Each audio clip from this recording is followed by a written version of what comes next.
If you've ever fished a wacky rig, you know it catches fish. But what's the absolute best way to keep it on the hook?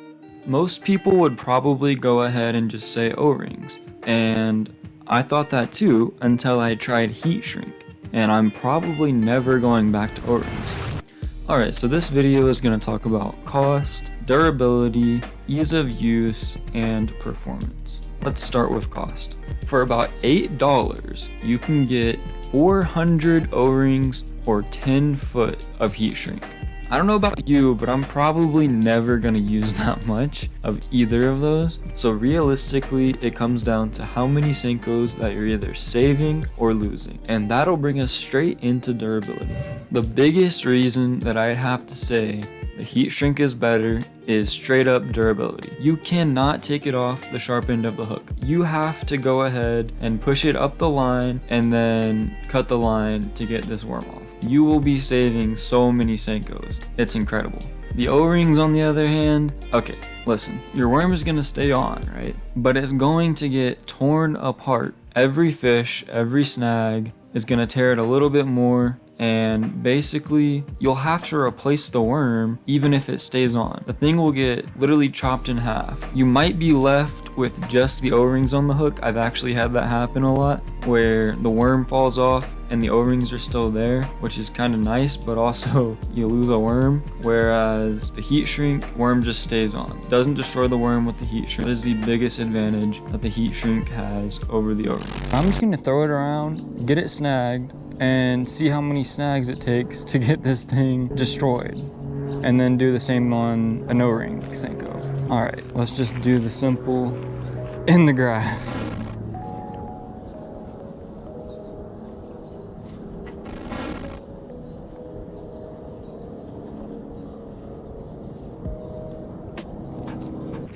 Let's go ahead right here.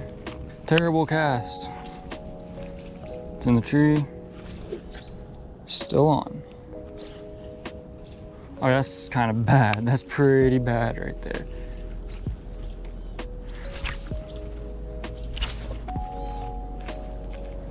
Oh my gosh. This thing is indestructible. What the heck? Okay, let's go for a bad snag. Okay, that's a bad freaking snag.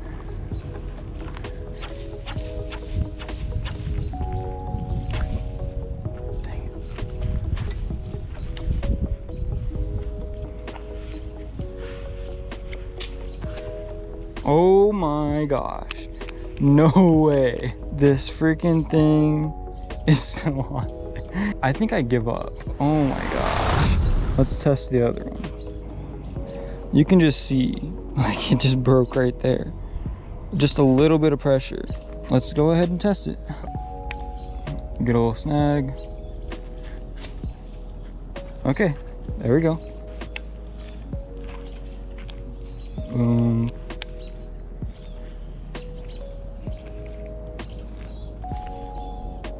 Not too bad.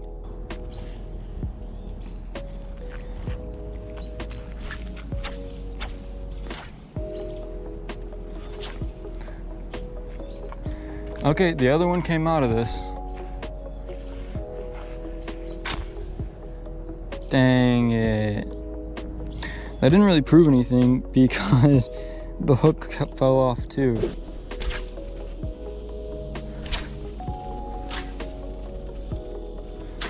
I don't think that's coming out. Okay, this thing is coming out this way. The hook stayed on and the worm came off. That's a messed up hook. Next up is ease of use. I would have to say that the heat shrink is a little bit easier, especially if you're doing the crossing method with the O-rings. Some people even say that you need a wacky tool. I personally think that it's actually easier to get it on without the wacky tool. I think personally that the heat shrink is a little bit easier to get on. All you do is cut it, put it on where you want it, and then shrink it up with a lighter, so it's no problem, either one. And finally, the performance. At first, I thought that the action might be messed up by the heat shrink, but there was literally no problems there. Either one of them, no problems with the action, the hookup ratio, or any performance besides durability. Hookup ratio is not affected as long as you're hooking it right through the middle and not parallel to the worm.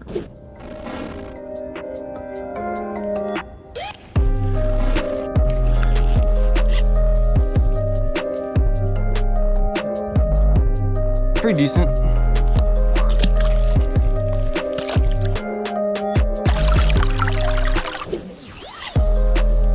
Okay, he jumped and didn't spit it. I got him.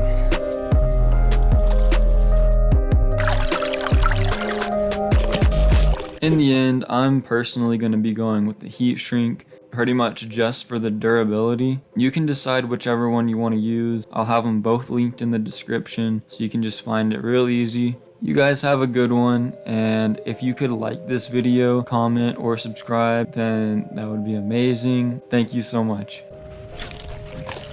Okay, that counts. I don't freaking care. That shouldn't have come off like that.